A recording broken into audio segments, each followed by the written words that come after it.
What if I told you that the grass hasn't always been greener?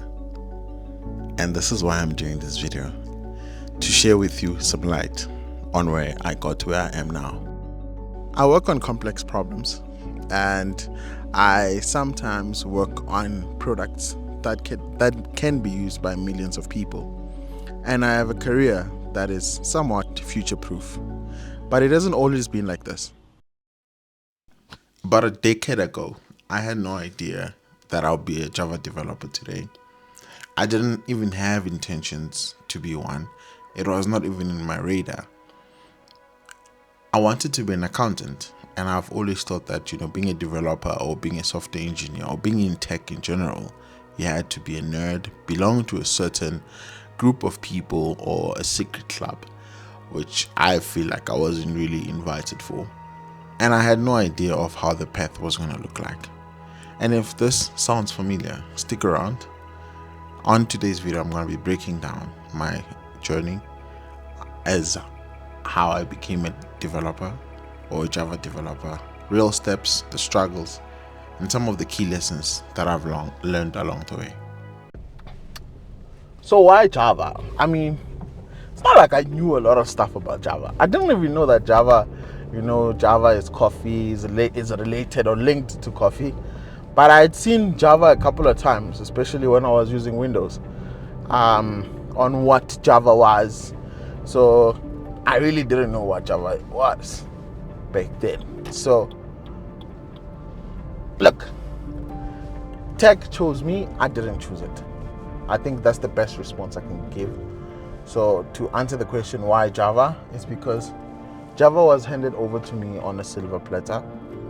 I worked for a recruitment company, and in that recruitment company they told me that currently in the market, Java is a go-to language. A lot of banks are using it, and I was like, oh, cool, dope. So meaning that I just need to go and study Java. And they were like, no, you must go to a college actually, because you'll be more hands-on. You'll be actually writing the Java code, which made me understand, okay, companies are looking for a person who's more skilled on hands and on the mind in terms of being able to answer those questions and being able to make it applicable on their day-to-day at work. So that's the main reason why Java chose me, because I was told by someone that go for Java. And fun fact is, the other day that specific person called me and she told me that she was so proud of where I am now. Little does she know that she's been, the foundation of my career, which takes me back to sometimes it's God that does all the work. It's not me, or it's not my hard work, because everything was just laid out to me on a silver platter. So that's just my story.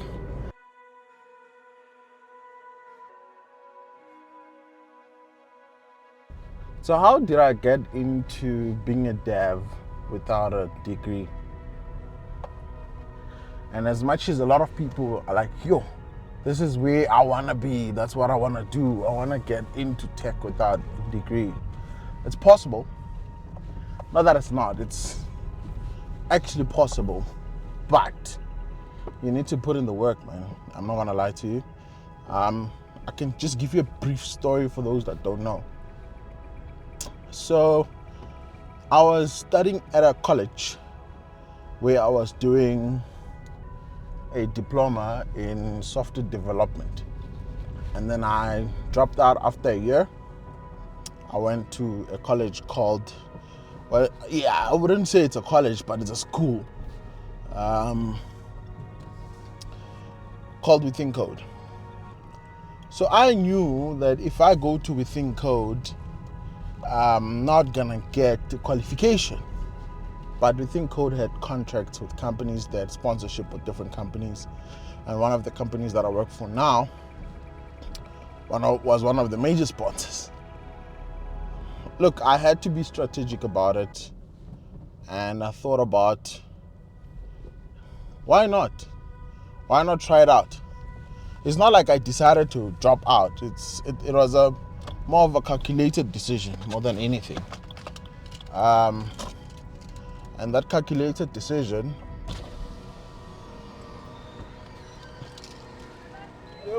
later. And that calculated decision was that, look, Within Code is giving me tuition free and a stipend. And my parents are already paying for most of the stuff. Like, look, man, let's be honest. If your folks are paying for your education and you have an opportunity to lessen a bit the burden, you take the opportunity with both hands. Like, it was a two-way benefit, even though my mom wasn't happy about it. But I'm just gonna move on to that one. The amount of work that I had to put in Within Code, it was crazy. It was super crazy. And this is where most of us don't talk about the sacrifices that we make as individuals to get to be where we are. So I didn't just get into software development without any training. There was training. I got, I fell in love with tech, but there was some sort of training that I got, and I got to understand a lot of concepts. Yes, I don't have a degree, but most of the concepts that we did at Within Code did some of the stuff that's mostly done at university level. So that's how I got in without a degree. And it took a lot of time, guys, because if you think about it, the years that I spent, they are not so different from the years of the person who is a graduate. Because I spent 3 years learning at at two institutions. The first one was at a college and the second one was at Within Code. So technically I spent 3 years, three years to get to be where I am now. And the advantage with, Within Code is they for internships, they will take you to a business unit where you will literally have hands-on and actually work on real projects and work with a real team. So they give you that feel that okay, this is what you're going to be doing. This might be your day-to-day for the rest of your life. So, I took the opportunity with both ends. So in essence, you can do it, but just know that you will need to work as much or as harder than a person who's doing a CS degree, because now your work is your reputation. Your work is your portfolio. Your work is your qualification. Because what else can prove that you're qualified to do the job without the actual qualification is your experience. So I wouldn't suggest that people go the route of, especially if you can afford to pay for, your education. Because I think that's something that a lot of people don't take into consideration. Some people just want to drop out and do microwave stuff. It's not as easy as that, guys. Like, it comes with a lot of sacrifice. I remember my 3 years, my 2 years at Within Code. I had no time for family. I was literally a slave, because I was eating, sleeping, dreaming, everything code, Monday to Sunday, every day. No social life, no girlfriend, nothing. Didn't go to events, if you know what I mean. The only events that I went to were the ones that were organized by Within Code. That's how hectic it was. And it's that sacrifice. But the sacrifice is always short-lived. Most of us don't want to go through the sacrifices because we want to benefit. We want to benefit, guys. We want to benefit.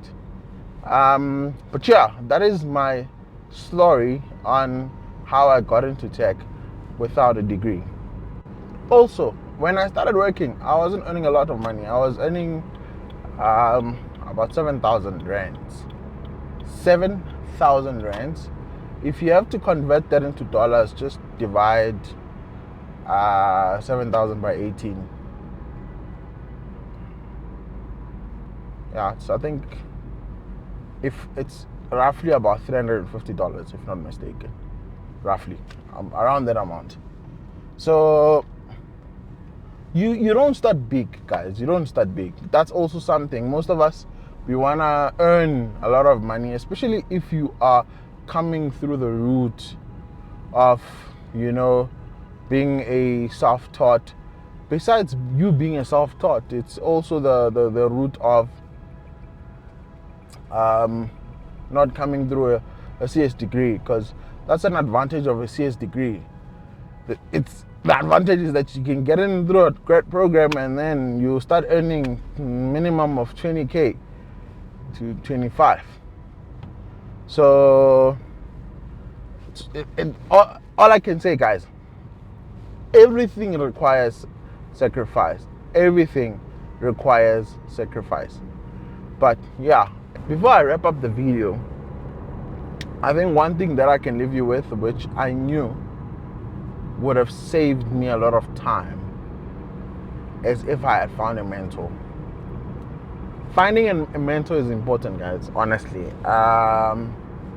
because finding a mentor helps you to have a sense of direction.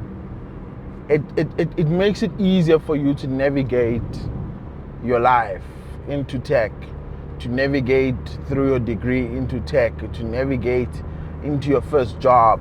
Like, you have this person that you can always go to, who's probably a call away, who can assist you with whatever situation you're coming across. Someone who can help you read and understand your contract before accepting your contract. Because those are the things that I wish I had known. But I'm also grateful for not knowing them, because I wouldn't be telling you guys this now. So yeah, I think that will be the bonus of wrapping up the video.